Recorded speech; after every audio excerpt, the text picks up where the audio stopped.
These are the next upcoming banners in Black Clover Mobile, and they are not worth pulling on. And for the very first banner, we're going to be getting Licht, and then also Raya. So now these characters are by no means awful characters, but let's go over their kit first. So just like other DPSs like Red Yami, Licht is also a crit-based DPS character. As on his skill 1, we have Light Swords of Conviction, which is just going to give him an increased crit rate level 3 buff after just before he's going to attack. And then his skill 2 buff will also do the same with a level 2, and then will also give defense penetration. And then his ultimate is going to do the same as his skill 1, giving him a level 3 crit buff whilst hitting everyone on the field. And then Raya is also another green DPS character who is all about stealing your enemy's buffs and using them to your advantage. So his skill 1 is just going to be just like Red Yami's, as his playstyle and his skills are literally very similar to Red Yami's. And basically, he's going to do an AoE attack on his skill 1, which is going to hit literally everybody. And if he has a buff, he will perform an extra attack, dealing an extra 30% of his attack and magic attack as well, giving this really high damage ratios. And then again, he has Wind Slash just like Yami, but this time, instead of being able to stun like Red Yami can, he can actually copy 2 buffs of an enemy. And then his ultimate is where all of his value comes from and all of his damage, as if he has 2 or more active buffs, then he can perform an extra attack which will deal 70% of attack and magic attack as extra damage. So the damage you're going to be able to do with this is going to be crazy high, and then he will then attack after granting himself a 15% increased damage dealt buff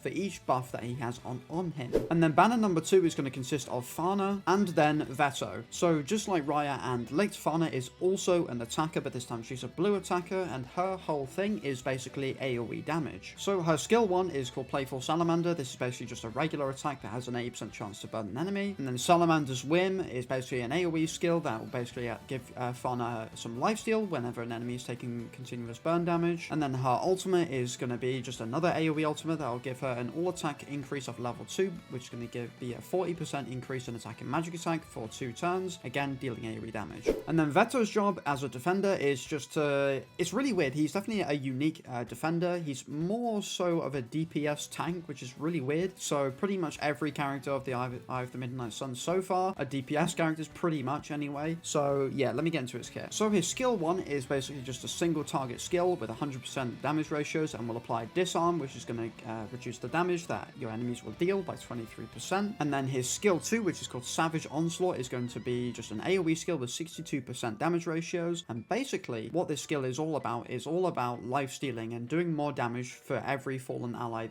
for every ally that has died in battle. So basically, if Veto's HP is equal to 60% or lower, he will attack when granting himself 50% lifesteal. So for 50% of the damage you deal, you will then heal off of it. And then for every fallen ally, he will gain 20% damage increase when using the skill, and this is on a 3-turn cooldown. And then his ultimate as well is another lifesteal skill, so again, that's why he's able to tank. He's tanking with his lifestealing, and then when attacking a debuffed enemy, he will also lifesteal even more. So now you know what all these characters do, I guess let's go over for one of the reasons why you probably shouldn't summon for these guys. And the first one being is that a lot of these characters, apart from one, which is going to be Raya, won't really have any uses in the game. As for example, Licht, Fauna, and Veto, none of these characters are going to be meta PvP units or meta arena units, meaning they're not really useful inside of that game mode, although they can be used. And when Licht is run with Raya and using their Unite attack, they can do actually really high amounts of damage, but it's still not ideal. So considering they don't have any use in arena, what else do they have usage in? So I guess the only really place that you can use these characters is going to be in gear farming, and that's pretty much it, as a lot of these characters aren't really great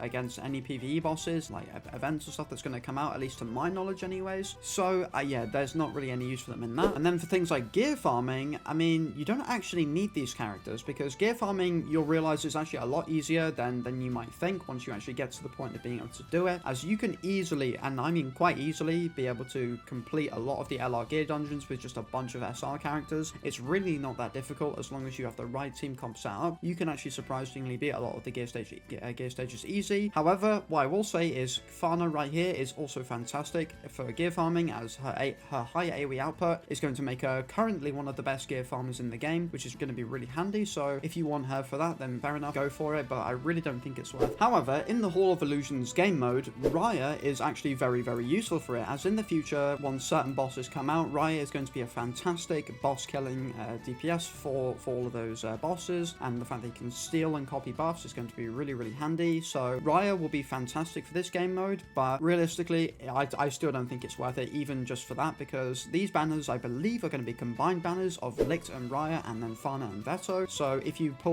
trying to pull for Raya and then you get Licht, it could be quite annoying, and then it could make you really sad, to be honest. So, but yeah, this is probably the place where one of these characters is best useful. But yeah, that's pretty much it. So then on to the final and the biggest reason why you should skip all of these characters and even other upcoming characters like Kiato and Kahono is that Season 2 will be dropping very, very soon, in less than 2 weeks' time. And this Season 2 banner, it should, in theory, if they keep it correct from the Canadian version, should be featuring the Summer Noelle, the Summer Gauche, and the Summer Charmy. Now, all three of these characters, especially the Charmy and the Noelle, especially the Noelle, are going to be very, very, very good characters in literally every form of content. As until Julius comes out, Noelle is going to be the best DPS in the game, and even when Julius does come out, she's still going to be one of the best DPSs in the game, and probably it's only her and Julius that are like proper top tier until another Fana does come out. But until that happens, she's going to absolutely dominate arena, PvE, gear farming, the lot of it, the story, so easily. And then also, like I mentioned before, Julius will also be releasing just after Noelle, well, not necessarily just after, but a little bit afterwards,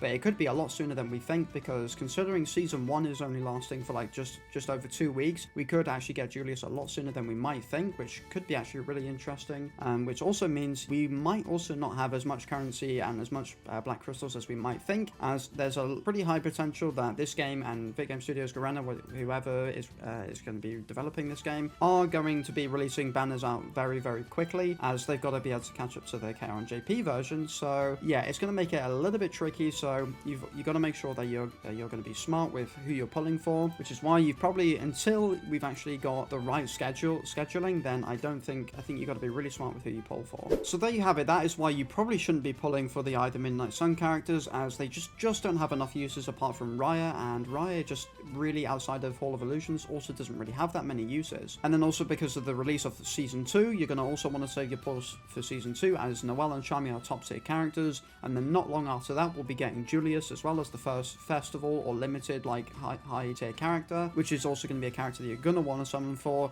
And then after that, there's not really too much to go for, which is why you really need to focus on these banners. But yeah, that is going to be it for today's video. Make sure you like and subscribe and leave a comment down below whether it helped you or not, and I will see you in the next video. Peace!